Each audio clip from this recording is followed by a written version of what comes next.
My name is Jessie Quirk and I'm 17 years old. So first of all, tell me what weird pets you have. So I have 3 western hognose and a corn snake. I have a giant African millipede, 2 phyllium leaf insects and 2 types of praying mantis. Okay, and do you kind of get the reaction I had there? You said millipedes, I was like, oh no. So do you get that reaction often? A lot, yeah. Yeah, but why those sorts of pets? Why not kind of like a dog? I have a dog and a cat and a horse as well. Okay. So I have like a whole range of animals, and I just kind of fell in love with animals that didn't get as much attention as everyone else. Like everyone loves cats and dogs, everyone does, but it takes like special people to love animals that look weird. Yeah. Or aren't like so common. I just think it's really interesting how many people are like scared of them as well, and I want to be able to share my experience and how they're actually not scary but wonderful creatures. Yeah, and how much kind of specialist care then goes into looking after these animals? So, I mean, do you have to feed them all at different times? Is there different things you have to do? I feed mine at certain times in the day, as well as they need specific lighting and heating requirements and special vivariums as well, which is what they're housed in. So there's quite a lot of specialised care to begin with. Once you get set into a routine, it's fairly simple, as my snakes only eat once a week. Once a week? Yeah. All right, okay. So once a week is perfectly fine for them, and when they get older, they eat every 2 weeks. Once you get into a routine, it's very simple. You just change the water daily, spot clean, and then feed them once a week. And you said that obviously these are kind of pets that not everyone looks towards. And so what was the first one you got, and kind of what made you... Was it that idea that you wanted to get pets that weren't kind of traditionally the first choice? Yeah. Growing up, I always felt out of place, and I never really fit in. So I was always drawn towards any animal that wasn't classified as normal.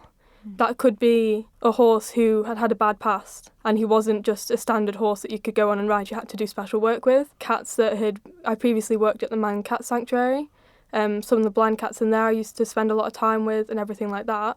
Just growing up, I've always been drawn to animals that don't get enough attention. So my friend got a corn snake in year 5 and I fell in love with it, and then years and years later I did loads of research and paid for my own, and I got a western hognose called Chihiro. Chihiro. Yeah. I love this.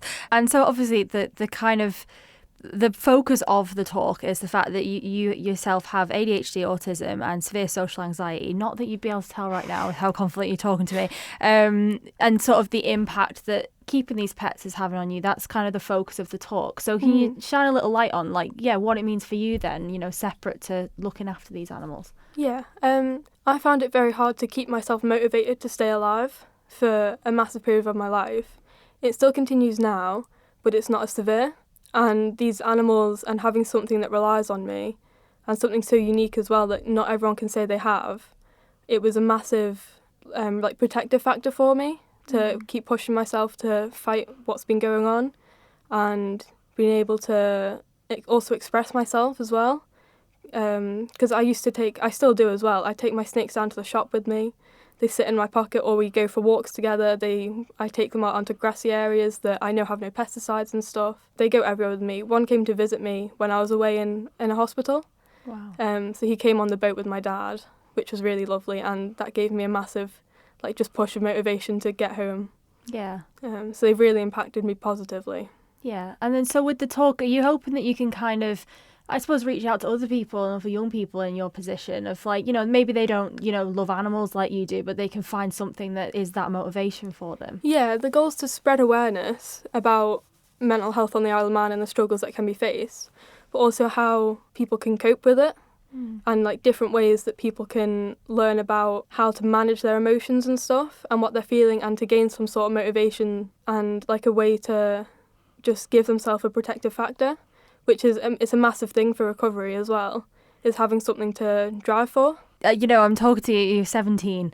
Do you think that we talk enough, I suppose, about young people struggling with their mental health? I feel like it's not something we always talk about or face head on like we're kind of doing right now, Do you think that it's important that we open up that conversation?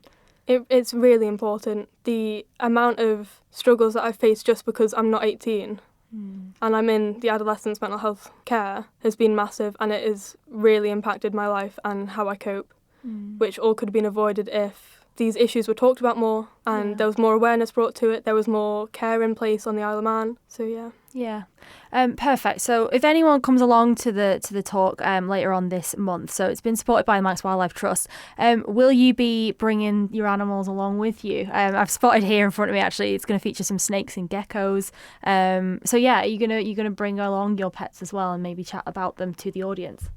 Yeah, so I'll be bringing along all of my animals, as long as none of them are in shed, because that wouldn't be fair on them, and their welfare always comes first. So as long as they're all healthy and none of them are in shed, they will be coming with me. I've also got Zoo to You IOM, run by Alan Campbell, who is accompanying me and bringing along some of his biggest snakes. He's got some boa constrictors and some geckos as well that he's bringing. Perfect. And anyone coming along will get to meet the animals, get up close to them, hold them, learn about their care, how to look after weird animals as well, so that I'm not just showing people these amazing animals and then if there's kids there, their kids going, oh, I want one, let's get one, and the parents not knowing anything. I also want to educate on how to look after them. Yeah, because it sounds like any pet, there's a lot of different things you should know about, but there's so much more levels when it's kind of, not your cat or your dog or anything like that. There's a quote here from Manx Wildlife Trust talking about your knowledge and interest in wildlife is remarkable, and it sounds like you've done all your research. So yeah, you're hoping that maybe like some of the kids that come along will get that little spark of kind of, actually this is really interesting.